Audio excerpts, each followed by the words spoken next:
안녕하십니까. 석강경제브리핑입니다. 오늘은 2026년 1월 28일 수요일입니다. 오늘 국내 증시가 또 한번 역사를 썼습니다.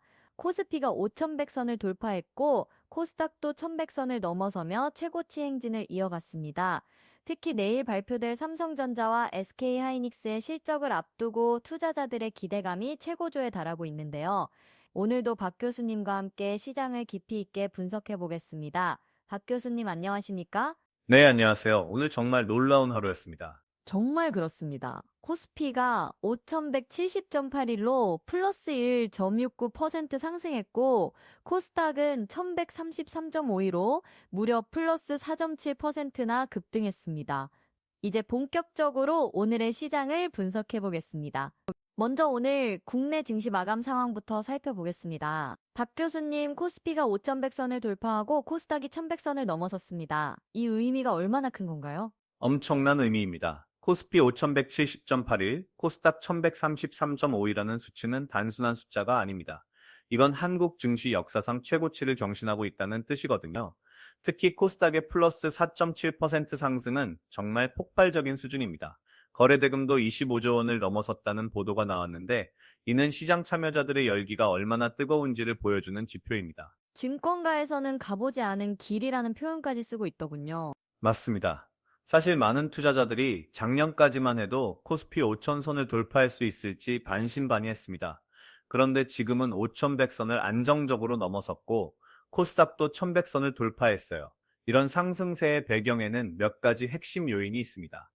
첫째, 반도체 업종의 강세입니다. 삼성전자가 16만 2,400원으로 플러스 1.82% 올랐고 SK하이닉스는 84만 1,000원으로 플러스 5.12%나 급등했습니다. SK하이닉스가 5% 넘게 오른 건 특별한 이유가 있습니까? 내일 실적 발표를 앞두고 기대감이 폭발한 겁니다. 시장에서는 84만 원을 넘어 150만 원까지 간다는 전망까지 나오고 있어요. 물론 이건 다소 과열된 기대일 수 있지만 HBM 메모리 수요가 폭발적으로 증가하고 있고 엔비디아를 비롯한 글로벌 AI 기업들의 주문이 계속 늘어나고 있다는 점에서 근거가 없는 건 아닙니다. 삼성전자도 마찬가지로 26만 전자라는 목표가 나올 정도로 기대감이 높습니다. 근데 이렇게 급등하면 개인 투자자들 입장에서는 지금 들어가도 되나 하는 고민이 클 것 같은데요? 정확한 지적입니다. 실제로 뉴스를 보면 김대리도 버는 장에 홀로 눈물이라는 표현이 나오더군요. 인버스 ETF에 투자한 분들이나 공매도 포지션을 잡은 분들은 정말 큰 손실을 보고 있을 겁니다. 반면 시장에 올라탄 투자자들은 연일 수익을 내고 있고요. 하지만 여기서 중요한 건 이 상승세가 반짝 상승이 아니라는 점입니다. 실적이 뒷받침되고 있고 글로벌 자금이 한국 시장으로 유입되고 있다는 점에서 펀더멘털이 탄탄합니다. 그럼 오늘 시장을 주도한 업종과 종목들을 좀 더 구체적으로 살펴볼까요? 반도체 외에 어떤 섹터가 강세를 보였습니까? 오늘 가장 눈에 띈 건 2차 전지 섹터입니다. 에코프로가 16만 8,600원으로 플러스 21.82%나 폭등했어요. 20%가 넘는 상승률입니다. 에코프로 BM도 22만 9천원으로 플러스 7.26% 올랐고 LG 에너지 솔루션은 43만 1천원으로 플러스 5.51% 상승했습니다. 에코프로가 20% 넘게 오른 건 정말 놀랍네요. 무슨 재료가 있었습니까? 여러 가지 요인이 복합적으로 작용했습니다. 첫째, 전기차 시장의 회복 기대감입니다. 작년 하반기부터 전기차 수요가 다시 살아나고 있고, 특히 중국 시장에서 배터리 수요가 증가하고 있어요. 둘째, 에코프로의 하이니켈 양극재 기술력이 재평가받고 있습니다. 셋째, 최근 북미 시장에서의 수주 소식들이 긍정적으로 작용했고요. 뉴스를 보니까 LG엔솔 10%뛸 때 20% 날아오른 종목이라는 표현도 있던데 이게 에코프로를 말하는 건가요? 정확합니다. LG에너지 솔루션이 5% 정도 오를 때 에코프로는 그 2배 이상의 상승률을 기록했습니다. 이건 시가총액이 작은 종목의 변동성이 크다는 점도 있지만 동시에 성장 잠재력에 대한 시장의 기대가 더 크다는 의미이기도 합니다. 소형주 효과라고 볼 수 있죠. 반도체와 2차 전지 외에 또 주목할 만한 섹터가 있습니까? 네, 효성 TNC가 눈에 띕니다. 38만 6,500원으로 플러스 2.11% 상승했는데요. 증권가에서 목표가를 줄줄이 상향하고 있습니다. 뉴스 제목이 치킨 게임 마무리라고 나왔는데 이건 스판덱스 시장에서의 경쟁이 정리 국면에 접어들었다는 의미입니다. 효성 TNC가 시장 지배력을 확보하면서 수익성이 개선될 것이라는 전망이 나오고 있어요. 스판덱스 시장이 그렇게 중요한 시장입니까? 생각보다 훨씬 중요합니다. 스판덱스는 의류, 특히 스포츠웨어와 레깅스 같은 제품의 필수적인 소재거든요. 글로벌 애슬레저 시장이 계속 성장하고 있고, 효성 TNC는 이 분야에서 세계적인 경쟁력을 가지고 있습니다. 그동안 중국 업체들과의 가격 경쟁으로 수익성이 악화됐었는데, 이제 그 치킨 게임이 끝나고 있다는 게 시장의 판단입니다. 반면에 하락한 종목도 있나요? 네, LG CNS가 12,130원으로 마이너스 1.3% 하락했습니다. IT 서비스 업종이 전반적으로 약세를 보였는데, 이건 투자자들이 성장주보다는 실적주 중심으로 포트폴리오를 재편하고 있다는 신호로 볼 수 있습니다. 또 테슬라가 430.9달러로 마이너스 0.99% 하락했는데, 이건 미국 시장에서의 이야기고요. 전반적으로 전기차 완성차 업체들은 배터리 업체들에 비해 상대적으로 약세를 보였습니다. 현대차는 어땠습니까? 현대차는 49만 2,500원으로 플러스 0.82% 소폭 상승했습니다. 큰 변동은 없었지만 안정적인 흐름을 유지하고 있어요. 현대차의 경우 전기차와 내연기관차의 균형 잡힌 포트폴리오를 가지고 있고 미국 시장에서의 점유율도 꾸준히 증가하고 있어서 중장기적으로 긍정적입니다. 이제 환율 시장을 볼까요? 원달러 환율이 1420, 4.47원으로 마이너스 1.15% 하락했습니다. 원화가 강세를 보인 건데요. 네, 원화 강세가 뚜렷합니다. 1424원 수준이면 최근 몇 달 사이 가장 낮은 수준입니다. 이건 여러 가지 의미를 가지고 있는데요. 첫째, 외국인 자금이 한국 증시로 유입되고 있다는 증거입니다. 외국인들이 한국 주식을 사기 위해서는 달러를 팔고 원화를 사야 하거든요. 그 수요가 원화 강세를 만들어낸 겁니다. 외국인 매수세가 그렇게 강합니까? 엄청납니다. 특히 반도체 업종에 집중되고 있어요. 글로벌 자산 운용사들이 한국의 반도체 기업들을 AI 시대의 핵심 수혜주로 보고 있거든요.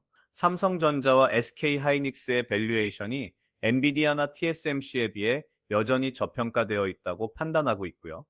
둘째, 미국 달러 약세도 영향을 미쳤습니다. 미국의 10년물 국채 수익률이 4.2% 수준에서 안정되면서 달러 강세 압력이 약해졌어요.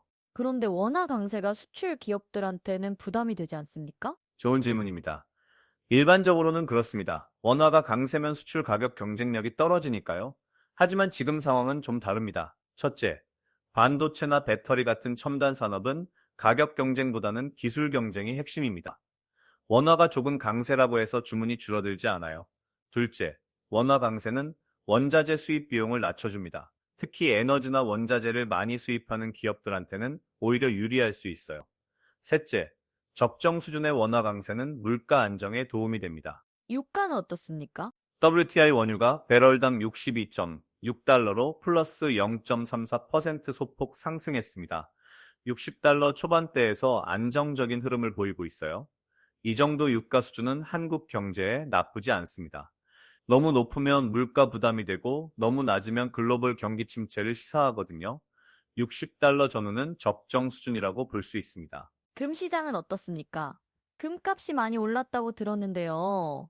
네, 금요일당 5천이 171.7달러로 플러스 3.78%나 급등했습니다. 이건 정말 놀라운 상승률입니다. 뉴스 제목이 금 5,100달러, 은 100달러 시대라고 나왔는데 금이 온스당 5,000달러를 넘어선 건 역사적인 일입니다. 금값이 왜 이렇게 오르는 겁니까? 여러 요인이 있습니다. 첫째, 지정학적 리스크입니다. 중동 정세가 불안하고 미중 갈등도 계속되고 있어요. 이럴 때 투자자들은 안전자산인 금으로 몰립니다. 둘째, 인플레이션 해지 수요입니다. 각국 중앙은행들이 통화를 계속 찍어내고 있고 장기적으로 인플레이션 압력이 있을 거라는 우려가 있어요. 셋째, 중앙은행들의 금 매입입니다. 특히 중국, 러시아, 인도 같은 신흥국 중앙은행들이 달러 의존도를 낮추기 위해 금 보유량을 늘리고 있습니다. 개인 투자자들도 금에 많이 투자하고 있나요? 엄청나게 많이 투자하고 있습니다. 뉴스에 두근두근 오늘은 돈 얼마나 불었을까? 금운동 ETF 순자산 올해 2조 2천억 원 증가라는 제목이 나왔어요.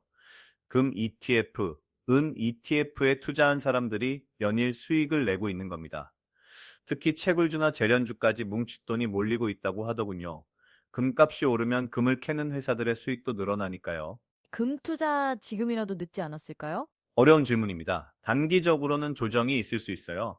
플러스 3.78%라는 건 하루 변동폭으로는 상당히 큰 거거든요. 하지만 중장기적으로는 여전히 상승 여력이 있다고 봅니다. 특히 포트폴리오의 5%에서 10% 정도를 금이나 금 관련 자산에 배분하는 건 리스크 관리 차원에서 의미가 있습니다. AB 자산운용도 분산 투자 전략이 유효하다고 강조했는데 금은 그 분산 투자의 핵심 자산 중 하나입니다. 이제 글로벌 증시를 볼까요? 미국 증시는 어땠습니까? 미국 증시는 혼조세를 보였습니다. S&P 500 지수가 6,978.6으로 플러스 0.41% 소폭 상승했고, 나스닥은 23,817.1로 플러스 0.91% 올랐습니다. 반면 다우존스는 49,003.41로 마이너스 0.83% 하락했어요. 나스닥은 오르고 다우는 떨어진 건 무슨 의미입니까? 전형적인 기술주 강세, 전통 산업주 약세 패턴입니다. 나스닥이 23,000포인트를 넘어섰다는 건 정말 놀라운 일이에요. 작년 초만 해도 2만 포인트를 넘을 수 있을지 의문이었거든요. 이건 AI 관련 기술주들의 강세가 계속되고 있다는 뜻입니다. 반면 다우존스가 떨어진 건 금융주나 산업주 같은 전통적인 경기 민감주들이 약세를 보였다는 의미고요. 개별 종목들은 어땠습니까? 엔비디아가 188.52달러로 플러스 1.1% 상승했습니다. 여전히 AI 칩 수요가 강하다는 걸 보여주고 있어요. 애플도 258.27달러로 플러스 1.12% 올랐고요. TSMC는 338.34달러로 플러스 1.69% 상승했습니다. TSMC와 삼성전자, SK하이닉스의 주가 흐름이 비슷하네요. 정확한 관찰입니다. 글로벌 반도체 업종이 동반 상승하고 있어요. 이건 단순한 유동성 장세가 아니라 실제 수요가 뒷받침되고 있다는 증거입니다. AI 데이터 센터 구축이 전 세계적으로 가속화되고 있고, 여기에 필요한 반도체 수요가 폭발적으로 증가하고 있거든요.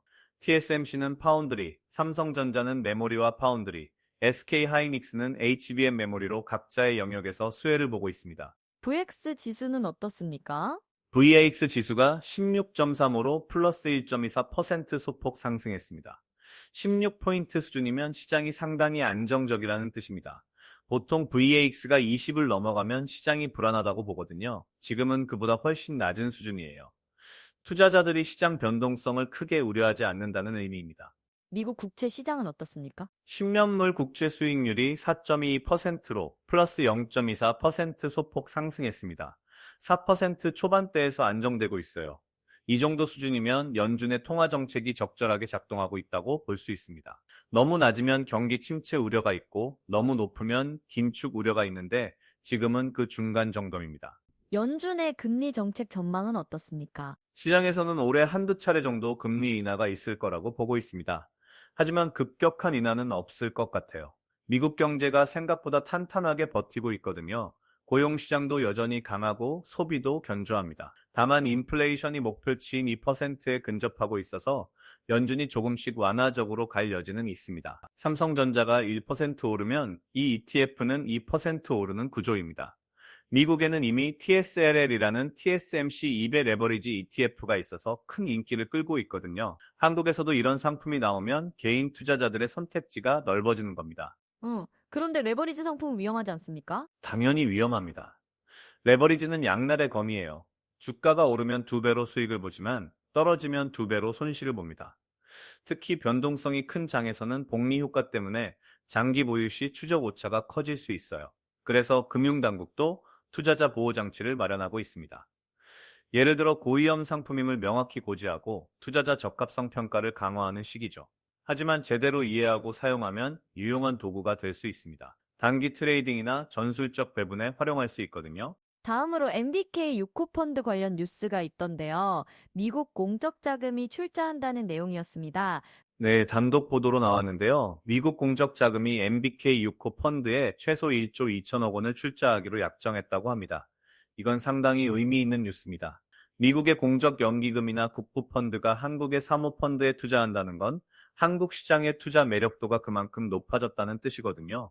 MBK는 어떤 투자를 하는 펀드입니까? MBK는 한국을 대표하는 사모펀드입니다. 주로 기업 인수합병이나 구조조정 투자를 하는데 과거에 ING생명을 인수해서 큰 수익을 낸 경험이 있어요. 6호 펀드는 규모가 상당할 것으로 예상되는데 여기에 미국 공적 자금까지 참여한다는 건 글로벌 투자자들이 한국 기업의 밸류업 가능성을 높게 보고 있다는 신호입니다. 다음으로 AB자산운용의 전망을 볼까요? 2026년 글로벌 증시와 채권 분산 투자 중요성 증가라는 내용이었습니다. AB자산운용은 글로벌 자산운용사 중에서도 상당히 보수적이고 신중한 편인데 이들이 분산 투자를 강조했다는 건 주목할 만합니다. 지금처럼 주식시장이 좋을 때 투자자들은 주식에만 올인하는 경향이 있거든요. 하지만 AB는 헬스케어가 역사적 저평가 구간에 있다면서 섹터 분산도 강조하고 채권 투자의 중요성도 언급했습니다. 지금 주식이 이렇게 오르는데 채권을 살 이유가 있습니까? 바로 그런 생각이 위험합니다. 시장이 좋을 때일수록 리스크 관리가 중요해요. 채권은 주식과 상관관계가 낮기 때문에 포트폴리오의 변동성을 줄여줍니다.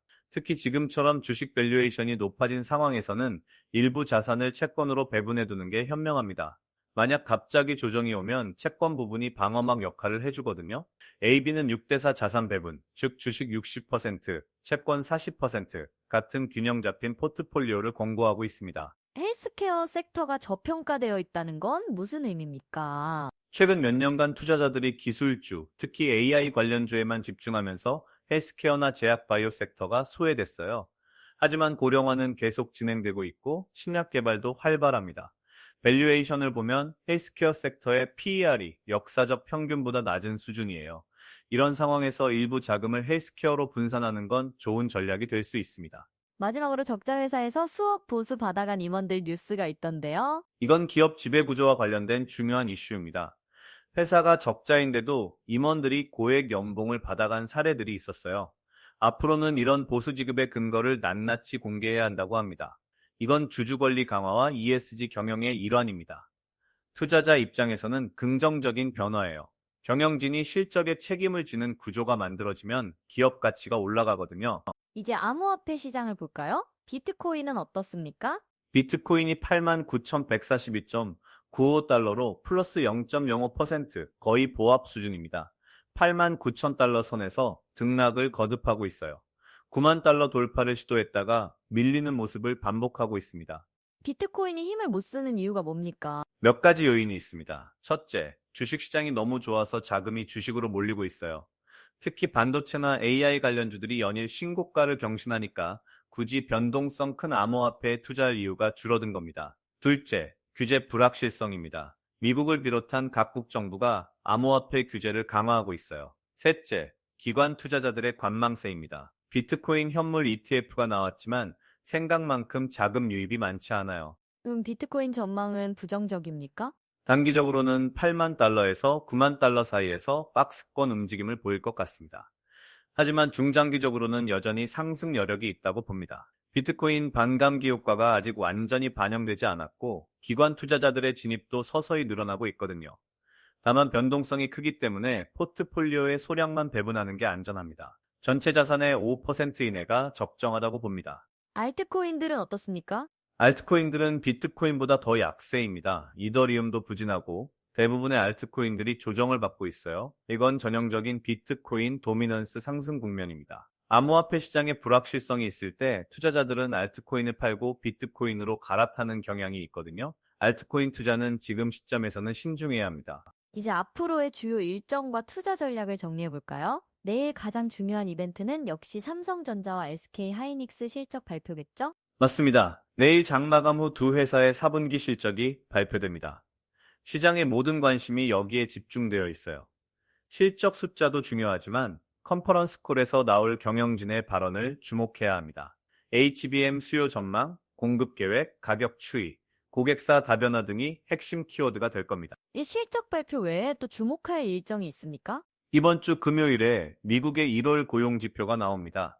비농업 일자리 증가 수치가 나오는데 이게 연준의 금리 정책에 영향을 미치거든요. 만약 고용이 예상보다 강하게 나오면 금리 인하 기대가 후퇴할 수 있고 반대로 약하게 나오면 금리 인하 기대가 커질 수 있습니다. 또 다음 주에는 미국 빅테크 기업들의 실적 발표가 이어집니다. 애플, 마이크로소프트, 메타, 아마존 등이 실적을 내놓는데 이것도 글로벌 증시에 큰 영향을 미칠 겁니다. 한국 증시의 추가 상승 여력이 있을까요? 단기적으로는 과열 신호가 있습니다. 코스피가 연일 신고가를 경신하고 있고 거래 대금도 25조 원을 넘어섰어요. 개인 투자자들의 신용 잔고도 증가하고 있고요. 이런 상황에서는 언제든 차익 실현 매물이 나올 수 있습니다. 특히 내일 삼성전자와 SK 하이닉스 실적이 기대에 못 미치면 단기 조정이 있을 수 있어요. 그럼 지금은 매도 타이밍입니까? 그렇게 단순하지 않습니다.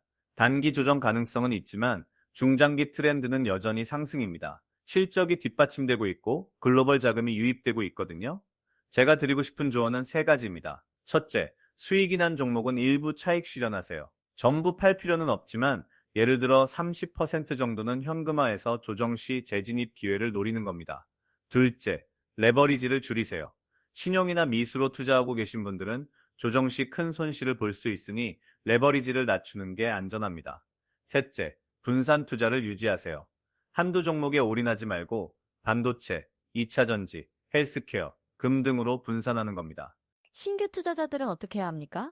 지금 들어가기엔 너무 높은 것 같은데요? 좋은 질문입니다. 지금 시점에서 전 재산을 주식에 투자하는 건 위험합니다. 하지만 중장기 투자자라면 분할 매수 전략을 쓸 수 있어요. 예를 들어 투자 예정 금액을 3등분이나 4등분해서 한 달에 한 번씩 나눠서 사는 겁니다. 이렇게 하면 평균 매입 단가를 낮출 수 있고 조정이 와도 심리적으로 덜 흔들립니다. 또 ETF를 활용하는 것도 좋습니다. 개별 종목 리스크를 줄일 수 있거든요. 코스피 200 ETF나 반도체 ETF 같은 걸 적립식으로 사는 전략이 안전합니다. 코스피 5100 선이 지지선이 될까요? 단기적으로는 5천선이 심리적 지지선 역할을 할 겁니다. 만약 조정이 와서 5천선 아래로 내려가면 그게 매수 기회가 될 수 있어요. 4,900선까지는 건강한 조정 범위로 봅니다. 하지만 4,800선이 깨지면 좀 더 큰 조정이 올 수 있으니 주의해야 합니다. 기술적 분석으로 보면 20일 이동 평균선이 4,950선 정도에 있는데 여기가 단기 지지선이 될 것 같습니다. 섹터별로 보면 어디가 유망합니까? 여전히 반도체가 핵심입니다. AI 수요는 단기 테마가 아니라 장기 트렌드거든요. 다만 반도체 내에서도 선별이 필요합니다. HBM을 만드는 SK 하이닉스, 파운드리의 삼성전자 장비주들이 유망하고요. 2차 전지도 주목할 만합니다. 전기차 시장이 회복되고 있고 ESS 수요도 증가하고 있어요. 특히 양극재나 분리막 같은 소재주들이 관심을 받을 것 같습니다. 그리고 AB 자산운용이 지적했듯이 헬스케어도 눈여겨볼 필요가 있습니다. 바이오 중에서도 실적이 나오는 기업들, 예를 들어 CDMO나 바이다섯 시밀러 기업들이 유망합니다. 방어주는 어떻습니까? 시장이 과열되면은 방어주를 일부 담는 것도 전략입니다. 배당주나 필수 소비재 같은 섹터죠.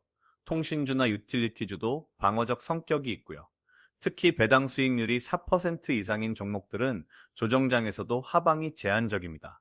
KT나 SK텔레콤 같은 통신주, 한국전력 같은 유틸리티주가 대표적입니다. 벌써 마무리할 시간이 되었네요. 박 교수님, 오늘 시장을 한 문장으로 정리한다면요?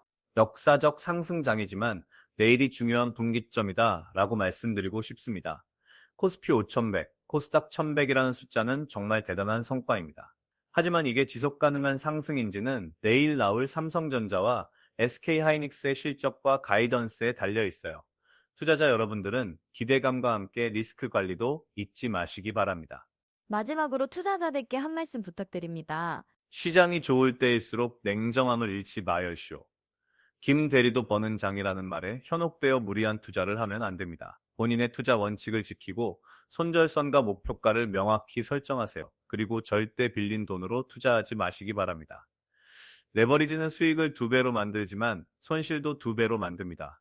장기적 관점에서 분산 투자하고 단기 변동성에 흔들리지 않는 게 중요합니다. 내일 실적 발표 잘 지켜보시고 현명한 판단하시기 바랍니다. 네, 좋은 말씀 감사합니다. 청취자 여러분, 오늘도 석간 경제브리핑과 함께 해주셔서 감사합니다. 내일은 정말 중요한 날입니다. 삼성전자와 SK하이닉스의 4분기 실적이 발표되고 이에 따라 시장의 방향이 결정될 것으로 보입니다. 기대 반 긴장 반으로 지켜보시되 항상 리스크 관리를 잊지 마시기 바랍니다. 내일 저녁에도 더욱 알찬 소식으로 찾아뵙겠습니다. 오늘 하루도 수고 많으셨습니다. 감사합니다.